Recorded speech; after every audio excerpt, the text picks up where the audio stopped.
आज मैं आप सबको एक स्ट्रोक पेशेंट के बारे में मैं आपको बताने वाले हूँ, पूरा केस बताऊंगी आपको। एंड साथ में जो फेक डॉक्टर्स आप न्यूज़ में देखते रहते हैं कि पकड़े जाते हैं, अरेस्ट करते हैं, इससे ये केस कैसे रिलेटेड है आपको मैं समझाने जा रही हूँ। और ये आपके घर में भी हो सकता है, मेरे घर में भी हो सकता है।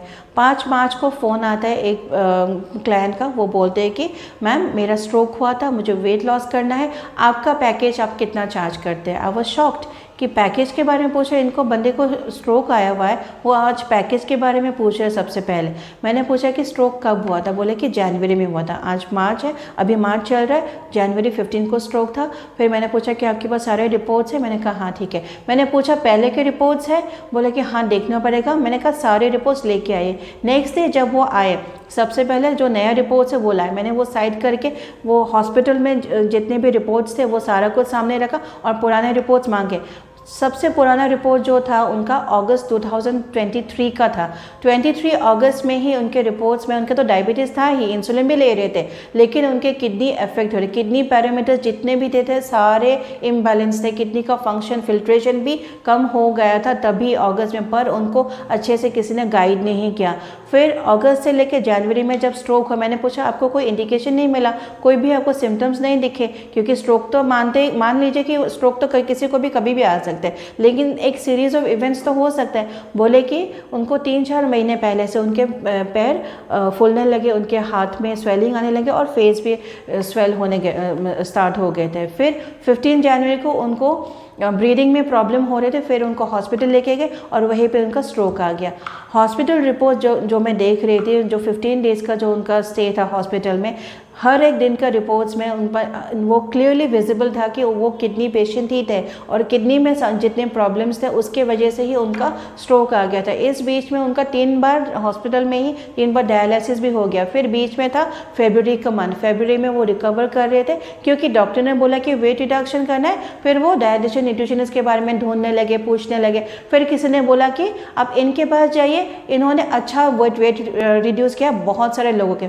वो उनके पास गया, उनको दिया 3 महीने का पैकेज। अब आप बताएं, जिसका कोई गारंटी नहीं है कब स्ट्रोक आ जाए, कब क्या हो सकता है, ह्यूमन बॉडी का कब क्या हो जाए, कोई गारंटी नहीं है। और खासकर जब ये स्ट्रोक सर्वाइवर है, इनको 3 महीने का पैकेज देना ज़रूरी था। उनको ये बात लॉजिकल नहीं लगा। फिर वो उस दिन मुझे फ़ोन किया, फिर मेरे पास आए। मैंने पूछा कि आपको जो ये डायरेक्ट जो 3 महीने का पैकेज वेट रिडक्शन के लिए दिया है, आपके रिपोर्ट्स देखे थे, अच्छे से आपसे बात किए थे, पूछा आपको आपकी हिस्ट्री क्या था। फिर मैंने पूछा कि आपने क्वालिफिकेशन पूछा उनका।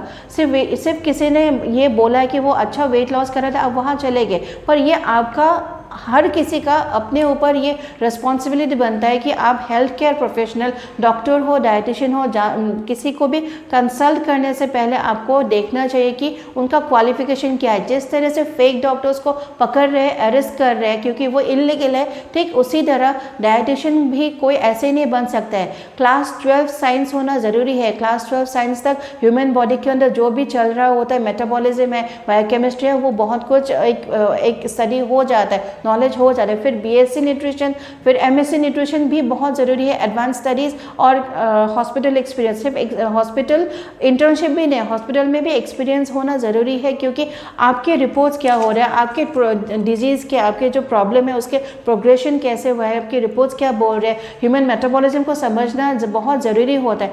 ऐसे ही कोई डाइट लिख देने से कोई डाइटिशियन नहीं बनता है।